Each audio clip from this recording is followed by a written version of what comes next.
안녕하세요. 30대 초반의 여성입니다. 원래는 가게에 있어야 할 시간이지만 몸이 영 좋질 않아서 처음으로 가게 문을 닫고 집에 왔어요. 얼마 전 남편과 이혼을 하면서 정신적으로, 육체적으로 많이 지쳤던 모양입니다. 이후로 한 번도 어디 가서 속 시원하게 터놓지도 못했으니 그 피로가 쌓이고 쌓였던 모양이에요. 그래서 고민 끝에 이렇게 사연을 적어봅니다. 마치 대나무 숲에서 임금님 귀는 당나귀 귀라고 외치는 것 같네요. 여기다 다 털어놓고 나면 제 마음이 좀 편해질까요? 이혼하게 된 이유를 말씀드리려면 저와 남편의 배경을 먼저 설명드려야 할 것 같네요. 일단 저는 서울에서 몇 손가락 안에 드는 대학을 졸업했습니다. 이후로는 대한민국 사람이라면 한 번쯤은 들어봤을 법한 회사에 들어갔네요. 이제서야 말이지만 하고 싶었던 일이라기보다는 그렇게 사는 게 맞는 것 같았어요. 대학을 졸업하고 안정적인 직장을 갖는 것, 그것 말고 다른 길은 생각해 본 적이 없었습니다. 하지만 직장 생활을 4년 정도 하다가 때려쳤어요. 회사 생활에 적응을 못하고 그랬던 건 아닙니다. 오히려 처음 하는 사회생활이다 보니 의지와 열정도 있었고 패기도 넘쳤지요. 주중주말 할 것 없이 제 한 몸을 바쳤다 표현해도 좋을 만큼 열심히 일했어요. 하지만 그 때문인지 한 번은 사무실에서 쓰러지고 말았습니다.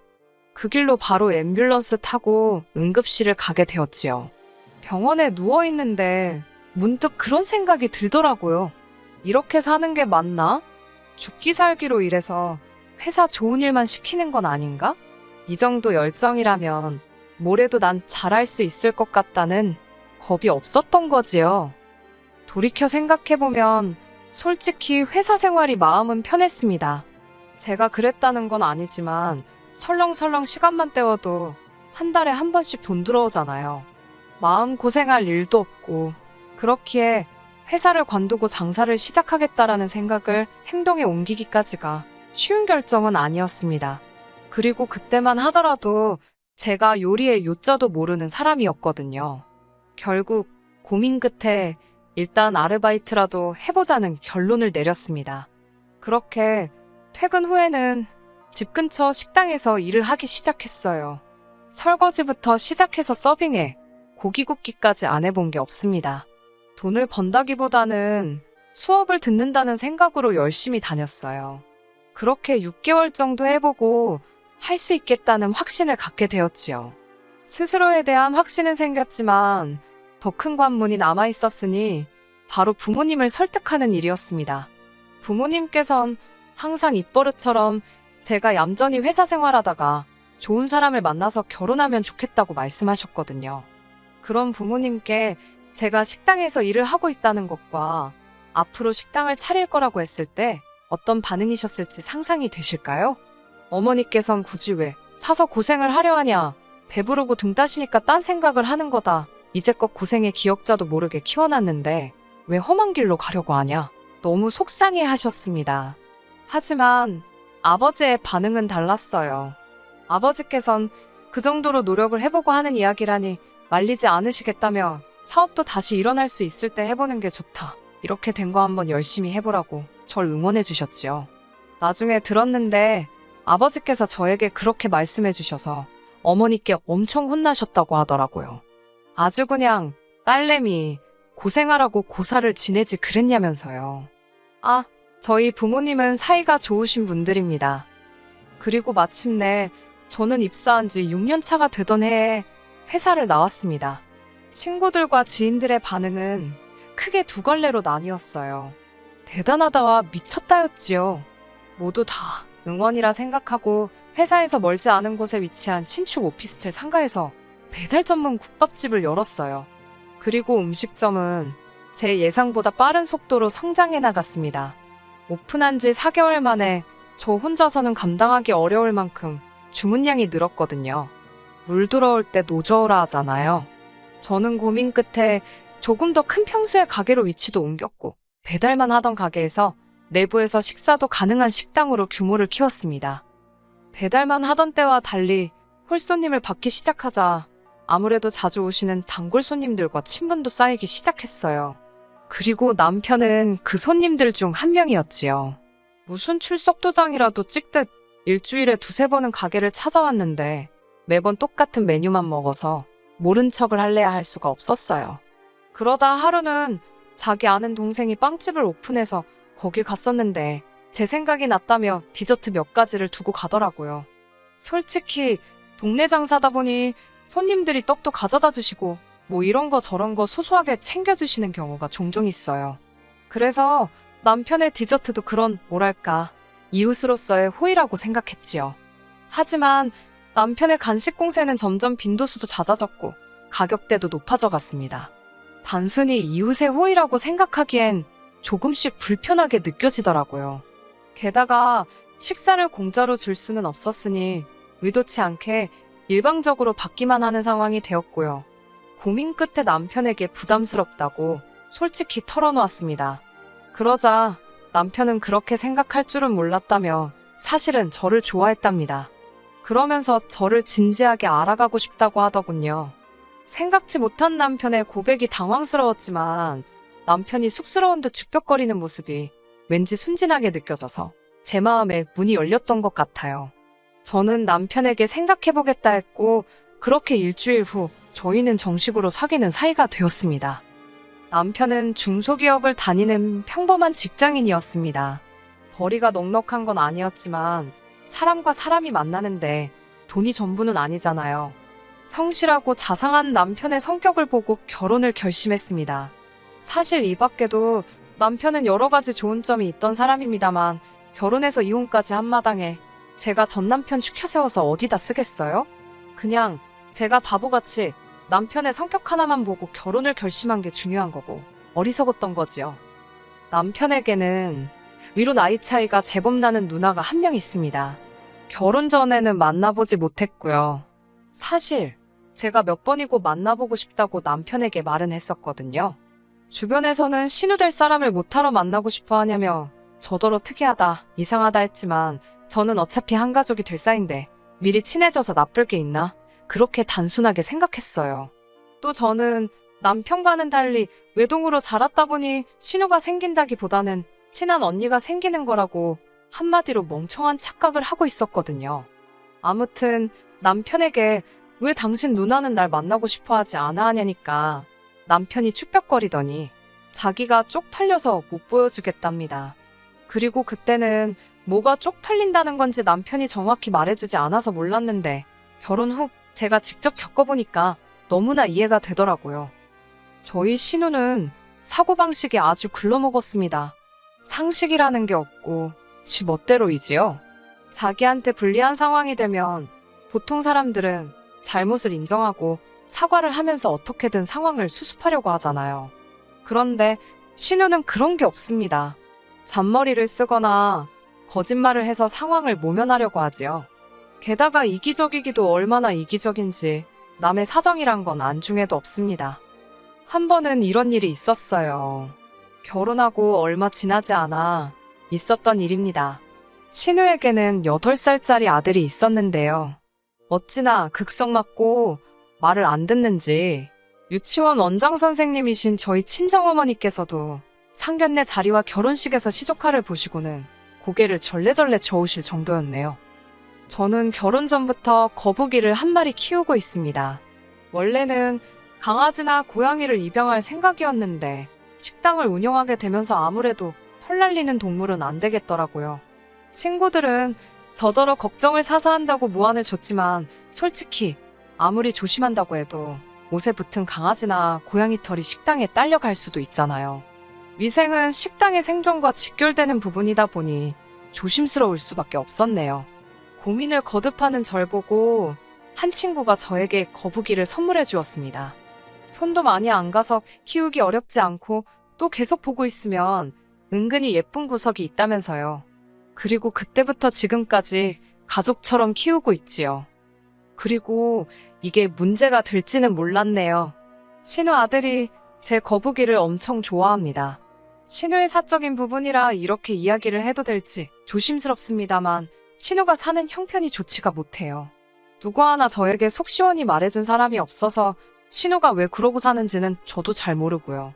아무튼 반지 합방에서 신혼부부와 그 집 아들 그리고 더 어린 딸까지 네 식구가 같이 살고 있었는데 솔직히 말이 반지하지 집안에서 햇볕 한 점 보기 어려울 만큼 지하나 마찬가지인 곳이었습니다.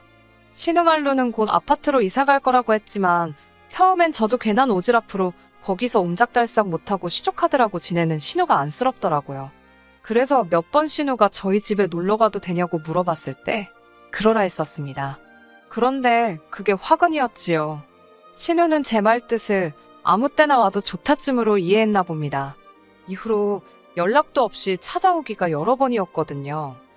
저는 화요일에 가게 문을 닫았고 남편은 다른 직장인들처럼 주말에 쉬었습니다. 그렇다 보니 신혼인데도 서로 얼굴 볼 시간이 많이 없었던 게 사실이에요. 그렇다고 해서 그 점을 불평하진 않았습니다. 솔직히 서로에게 방해받지 않고 쉴 수 있으니 좋다고 생각했거든요. 그리고 주말 중 하루는 남편이 가게에 나와 일을 도와주기도 했으니 딱히 서운할 건 없었지요. 하지만 신우가 시조카드를 데리고 주말마다 오기 시작하면서 저희의 생활 패턴에 조금씩 금이 가기 시작했습니다. 게다가 신우나 시조카나 할 것 없이 저희 집을 자기들 집처럼 활개를 치고 다녔으니 저도 모르게 점점 예민해지더라고요. 문제가 된 그날은 아침에 준비한 국밥이 평소보다 일찍 다 팔려서 생각보다 이른 귀가를 했어요. 신우가 온다는 소리도 못 들었기 때문에 남편이랑 뭐라도 시켜 먹을까 즐거운 상상을 하며 집에 들어갔지요.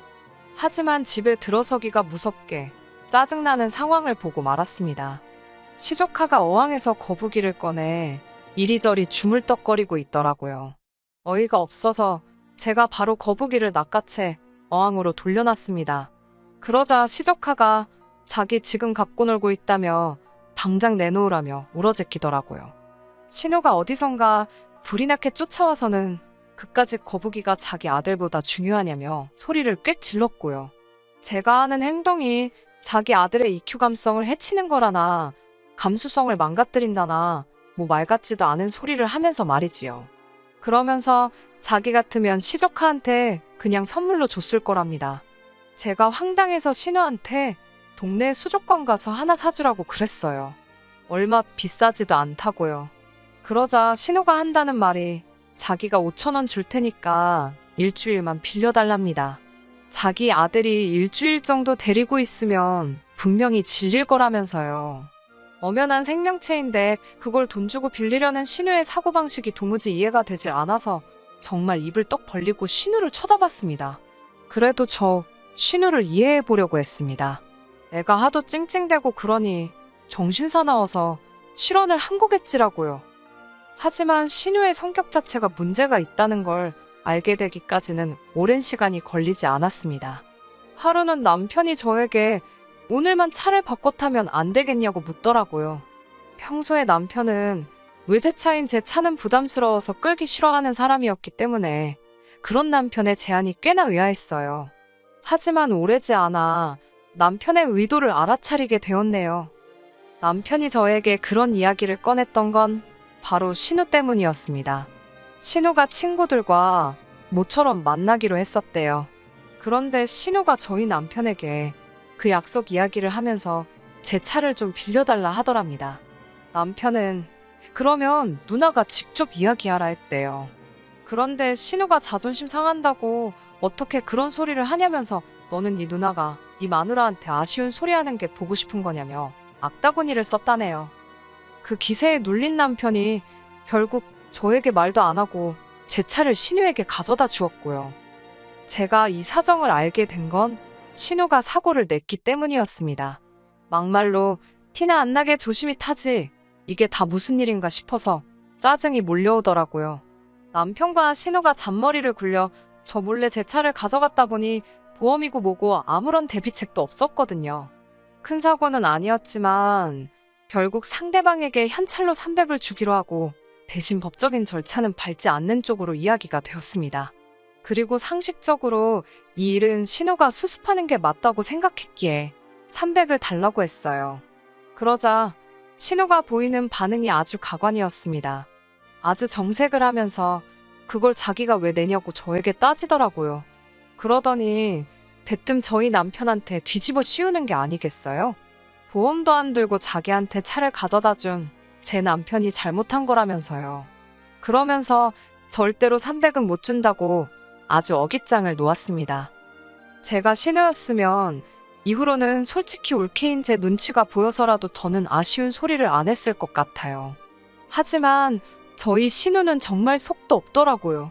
합의금 300이 해결되기도 전 신우가 말 같지도 않은 부탁을 해왔습니다. 저더러 집을 좀 빌려달라대요. 저는 처음에 제 귀를 의심했어요. 세상에 돈 빌려달라는 사람은 있어도 집 빌려달라는 사람이 있을 거라곤 상상도 못했으니까요. 제가 그게 무슨 소리냐니까 자기 친구가 미국에서 한국으로 놀러를 오는데 그 친구가 머물 곳이 필요하대요. 신우는 언젠가 기회가 되면 자기 애들을 그 친구에게 보낼 생각을 하고 있다면서 그 친구한테 잘 보여야 된다대요. 제가 어이가 없어서 그럼 저랑 남편은 어떻게 하냐니까 그 식당에 쉬는 방이 있지 않냐입니다. 제가 그게 무슨 방이냐고 한 사람이 간신히 다리나 뻗고 앉는 공간이지 아무튼 말도 안 되는 소리 하지 말라고 했습니다. 그러자 신우는 저더러 사람이 뭘 그렇게 야박하냐며 가족을 위해 일주일만 양보 좀 해주면 덧나냐고요. 그리고 그 집이 제 집이냐입니다. 자기 동생 돈도 들어갔으니 자기 동생이 허락하면 저도 할 말 없는 거라네요. 결국 신우의 억지를 도무지 감당할 수 없던 제가 남편에게 이 상황을 전했습니다. 남편에게 신우와 잘 좀 이야기를 해서 상황 좀 해결해보라고 했고요. 그러자 남편이 한다는 말이 이게 다 신우가 돈이 없으니까 먹고 살기가 빠듯해서 자격지심까지 생기고 그런 것 같다며 뜬금없이 이참에 저희 가게에서 일이라도 시키면 어떻겠냐입니다. 제가 어이가 없었지만 100번 양보해서 그럼 애들은 조카들은 어쩌냐고 물었습니다. 그러자 남편은 정말 별거 아니라는 듯 가게 한쪽에서 숙제도 하라 그러고 거기서 데리고 있으면 되지 않냐고 저에게 오히려 되묻더라고요. 어처구니가 없어서 진심이냐고 물었더니 남편은 한 가족이니까 서로 돕고 살면 좋지 않겠나 싶어 해본 소리랍니다. 남편에게 지금 신우 자격지심을 나더러 어떻게 좀 해보라는 거냐고 그걸 왜 내가 품고 가야 하냐고 물었습니다. 가뜩이나 자동차 때문에도 스트레스 받아 죽겠는데 신우는 집 타령을 하고 있질 않나. 근데 당신까지 왜 말인지 방군지 분간을 못하냐고 되는 대로 쏴붙였네요. 결국 이후로 3, 4일 동안 똑같은 이야기로 몇 번의 실랑이가 있었고 급기야 남편은 그러면 신우 친구가 어디 호텔에 머물 수 있게 우리가 얼마 좀 보태주잡니다. 진짜 이때는 욕이 튀어나오려고 하더라고요. 제가 그걸 왜 내가 보태줘야 하냐니까 남편이 한다는 소리가 저더러 어쩌면 그렇게 손해를 하나도 안 보려고 하냐입니다. 욕심이 사납다대요. 그 소리를 듣자 비로소 정신이 들더군요. 내가 왜 이런 소리까지 들어가며 이 사람과 살아야 하는 거며 신우를 감당해야 하는지 말이에요. 더는 참을 수가 없어서 남편에게 헤어지자고 했습니다. 남편은 어이가 없다는 듯 알겠다고 자기가 신우를 안 보고 살면 되는 거 아니냐며 그때부터 입술은 내밀고 매사 툴툴거리고 다니더군요. 이혼을 하자는데도 제가 쇼를 한다고 생각했는지 전혀 진지하게 받아들이는 구석도 없었고 마치 저랑 기싸움을 하려 드는 것 같았지요. 신우랑 연락을 끊는다고는 하지만 그게 쉬운 일도 아닐 테고요. 피는 물보다 진하다는데 그걸 어떻게 끊어놓겠어요? 그리고 솔직히 그 밖에도 재산이라던가 여러 가지 요인들을 고려해봤을 때 더는 남편과 결혼 생활을 유지한다고 해서 저에게 나아질 건 아무것도 없겠더라고요. 그래서 결국엔 이혼했습니다. 아, 이런 계산을 결혼 전에 할 수 있었다면 얼마나 좋았을까요? 남편과 제 사이에는 아이도 없었고 생활비를 제외하곤 각자 돈 관리를 하고 있었기 때문에 이혼 과정은 어렵거나 복잡하지 않았습니다. 이후로 저는 처음 장사를 시작했던 초심으로 돌아가 열과 성을 다해 가게에만 신경 쓰고 있습니다. 이혼까지 하고 돌아보니까 삭막하게 들리겠지만 절 배신하지 않는 건 돈밖에 없다 싶더라고요. 그래서 오늘도 열심히 돈 벌고 왔네요. 그 300은 이혼할 때 남편 몫에서 제가 셀프로 정산했습니다. 남편은 그런 법이 어딨냐고 따졌지만 저도 지지 않고 내 차를 나한테 말도 안 하고 네 누나한테 가져다 준 거부터가 범죄라고 한번 민사라도 걸어볼 거냐고 맞불을 두니 입을 딱 다물던걸요? 이후로 남편이나 신우나 어떻게 살고 있는지 정확히 들은 바는 없습니다. 관심도 없고요. 지들 멋대로 살겠지요. 뭐, 제 알바인가요? 그래도 여기 와서 신나게 한 20분 떠들고 나니까 마음이 좀 개운해지네요. 내일은 오늘보다 더 힘내보겠습니다. 저한테 응원의 박수 좀 부탁드려요. 끝까지 들어주셔서 감사합니다. 오늘의 사연은 여기까지입니다. 구독과 좋아요, 알람 설정 부탁드리고 더 좋은 사연으로 다시 찾아뵙겠습니다. 감사합니다.